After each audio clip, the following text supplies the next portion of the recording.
This is Archana Balasubramanian, founder and partner at Agam Law Associates. We work very closely with startups and have, over the period of last 14 or 15 years, developed certain principles which startups should keep in mind before they sign these investment documents. The objective of today's video is to talk about the pitfalls of signing a document too quickly.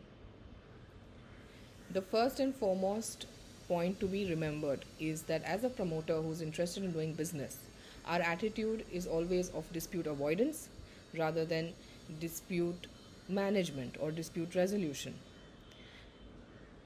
Avoidance best happens when your contract is signed as per your understanding and the contract properly reflects everything that you and the investor have discussed.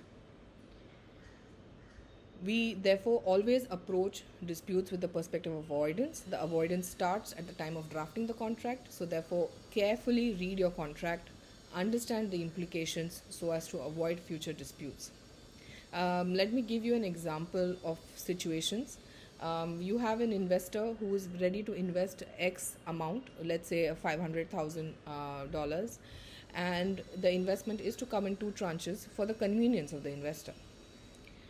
But when you see the document, there are actually milestones in the document, milestones which possibly could be achieved but would fail in situations like the recent pandemic or situations like any other force majeure situation where the business itself undergoes a change.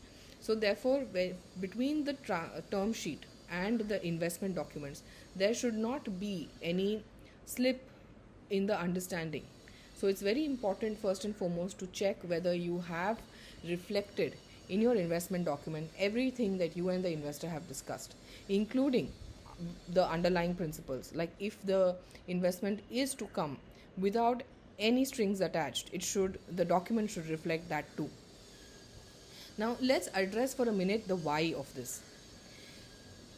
We need to understand, especially in the Indian context, the principle of contra proferentum, which essentially provides that where contracts are signed between two parties, where one party does not have the ability to negotiate the contract could be read in favor of that party. But please understand that this is not the norm. This is the last and the least used principle of interpretation of contracts. So essentially, whatever is written in your contract, that is the gospel truth. Those are the words that the court is going to use to interpret your relationship. If the contract itself does not show your relationship, does not disclose your relationship the way you have intended it to be, then you cannot tomorrow take benefit of the fact that you signed the contract without reading it. Indian law especially does not offer such protection in principle to principle signing of contracts. Let me give you an example of a situation where there are multiple contracts. One may look very carefully at the rights of the shareholders. In future, one may look at whether you have a tag, whether you have a drag, while forgetting that the subscription agreement through which the monies are coming have certain representations which go contrary to your understanding with the investor. The representations could be untrue, could be misleading, and could be false from the minute that they are entered into the document. So these things need to be carefully checked before you sign the document. Therefore, I always advise clients that please approach your lawyer. Please approach your lawyer before signing the document. You may negotiate it on your own, just from the perspective of dotting the I's and crossing the T's. Most often, promoters are not interested in reading the representations and warranties because they are given to understand these are standard. But please understand there is no such thing as standard. When it goes to court, it is a document that goes to court and not a standard set of documents. So that document has to apply to your particular situation. So keeping that in mind, your documents have to be executed, understanding that this is the document that the court is going to rely on tomorrow. Thirdly, let's talk about a mismatch of expectations. Your investor may be looking at investing for a very short term, whereas you are thinking that they're investing a substantial amount of money, and they will be around as strategic investors or as investors for a long term period and will not be looking at an exit. So we have seen agreements with exit clauses as early as 3 and 4 years. Now this is extremely unrealistic and also not required, given that the investor is aware that they are investing in a startup. So a 7-year IPO is possibly something that you could agree to, versus a 3-year IPO or a 4-year exit. Now when you look at this, you understand that sometimes the promoter and the investor have discussions, but there is a mismatch of expectations. The promoter expects certain support and certain understanding from the investor, given that he is an early stage business entrepreneur. The investor, on the other hand, has certain limitations, given that they are part of a fund, or that their fund life itself will not be beyond 4 or 5 years. The balance fund life will not be beyond 4 or 5 years. So please understand who you're entering the contract with, and understand what is it that they are actually expecting. So this is the next thing that people have to keep in mind. Lastly, the David versus Goliath principle really does not work in these relationships. It is very hard for David in today's scenario to succeed without getting himself burnt or scathed in the process. If you recall the story, David uses 3 stones to pelt the giant.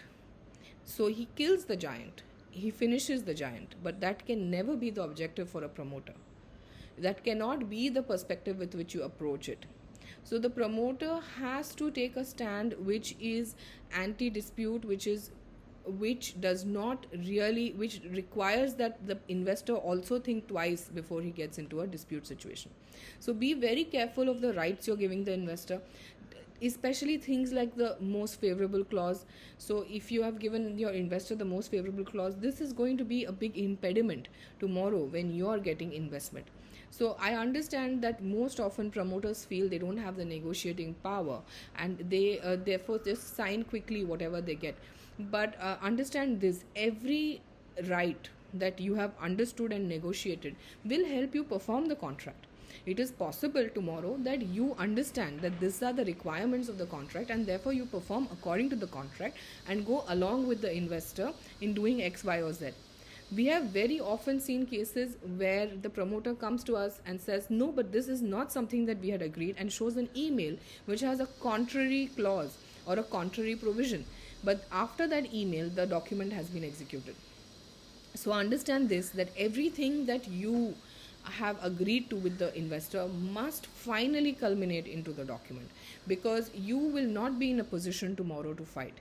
David and Goliath also today, in today's situation, is something that we see a lot, especially because there is a difference in the power of David and Goliath to fight each other. The investor will be more the investor will find it easier to fight a dispute. Yes, there's a drain on their resources as well, but imagine, as a promoter of a young company, the immense drain on your resources to fight something like this. Not and for a second, not to take away the fact that this is going to affect the reputation of the promoter in the market. So as lawyers, we always advise our clients to do 2 or 3 things. 1, at the term sheet stage, get a lawyer to look at your document. 2, once the definitive documents have come, understand from your lawyer, even if you don't have the resources to use the lawyer for negotiation, understand from the lawyer what are the red lights, what are the green lights, and what are the differences between the term sheet and the investment docs. 3rd, always test your document against a new investment that's going to come in. So are you giving away too many rights? That's going to limit your ability to get a new investor. Check that. And 4th, go back to your contract every time you need to have a board meeting or a shareholders meeting, and ensure that you're following the contract to the T. Disputes are best avoided. Thank you.